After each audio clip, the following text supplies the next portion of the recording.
మరి మనకెందుకు లేదు?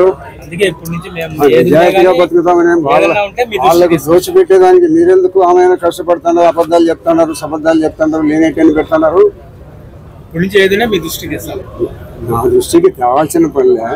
ప్రతి ఒక్కరూ వాళ్ళతో మాట్లాడి లాలుచిపడి డబ్బులు ఇప్పించే లేకుండా మీది రాసి వాళ్ళకి ఇవ్వండి. వాళ్ళు ఏదో తెలిస్తే పోయి దానికి సమాధానం చెప్పి వచ్చి కూర్చోండి. కానీ దానికి ఏదో వాళ్ళ కోసం ఇంత అంతలేని స్టాంపు వెండర్లు అందరూ వసూలు చేసి వాళ్ళ చేతిలో ఉంటే ఏసీ వాళ్ళు వచ్చి పట్టుకుంటారని అందరూ మీ దగ్గర దెబ్బ పెట్టి రాత్రి పూట ఇస్తారో పొద్దున ఇస్తారో ఎప్పుడు ఇస్తారో ఇస్తున్నారు.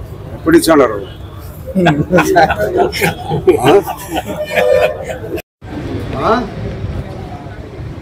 తలవద్ది. నేనైతే ఎవరన్నా పొరపాటు జరిగిందని నాకు తెలిస్తే ఎవరి మీద ఎలాంటి లేకుండా నేను పరీక్ష పెట్టాను. ఎంక్వైరీలో మీరు కష్టాలు మీరు పెట్టాలి. ఎంక్వైరీ వచ్చినప్పుడు నేను సాక్ష్యాలు కూడా ఇప్పిస్తాను. ఏసీ వాళ్ళని కూడా ఇంకా దుర్మార్గ పరిస్థితులు ఏసీ వాళ్ళు కూడా ఏం చేస్తారు. ఇక్కడ ఎవరికి మంచాల రూపంలో డబ్బు ఇవ్వకూడదు, ఇవ్వరాదని నేను పెట్టిమంటా నువ్వు పెట్టిస్తావు.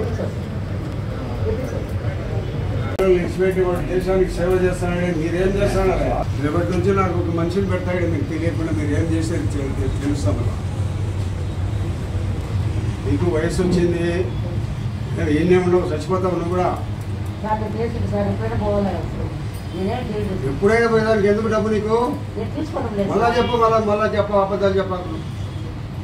తీసుకునేట్టు 10 నెలల ద్వారా రుజువు చేసి ఏమవుతావు? రాజీనామా పెడతావు. ఎవరెవరి సంగతి అందరూ నాకు తెలిసే నేను వచ్చిన అదే పనిగా. మీకు మొన్న నా దగ్గరికి వచ్చింటే చెప్పినా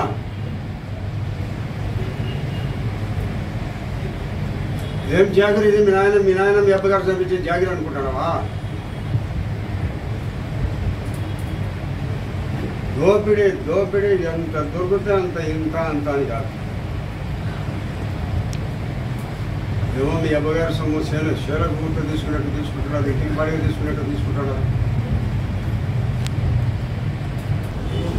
డబ్బు తీసుకోవాలని చెప్తావా?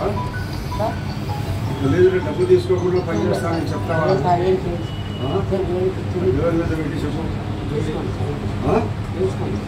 దేవుడి మీద పెట్టము. వినాయక విగ్రహం సొమ్ము ఇక్కడ ఫోటో అందుకోయా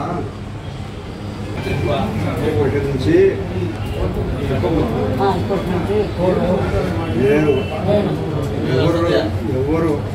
ఎవరు దగ్గర ఆఫీస్ మీద పనికి వచ్చిన రిజిస్టర్లలో కానీ డబ్బు తీసుకోండి. ఎవరి మీద ప్రమాణం చేస్తాను?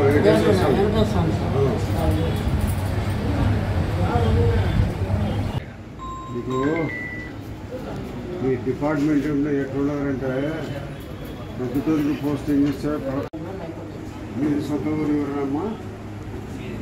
సరస్వతమ్మ.